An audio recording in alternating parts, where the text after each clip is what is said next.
Paano mag-test ng kapasitor ng washing machine, mga kaibigan? Ito, magte-test tayo ng kapasitor ng washing machine, no, mga kaibigan. I-set natin yung ating tester, no, sa capacitance, no, sa UF, no. Ayan, yung NF na yan. Para sa kapasitor yan, mga kaibigan. Ayan, no. Yan, dun mo i-set, no, yung tester. Multi-tester ang ating gagamitin, digital, no. Dapat ma-reading natin ang value nito, kapasitor na to ay 9 UF. Dapat yan ay ma-reading natin para makita natin na good pa ito.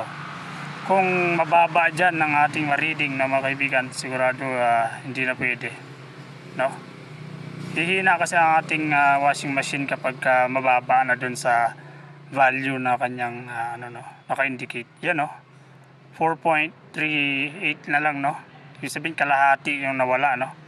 Mahina na ang ating washing machine, ang ating ikot ng ating washing machine kung ganyan kababa na, mga kaibigan. Dapat 9 UF, no. Okay sana kung 8 UF pwede pa, pero sa ganyang baba ay 4.3 lang ay sigurado napakahina na ng ikot ng ating washing machine. Yun lang, mga kaibigan, ganyan lang mag-test. God bless.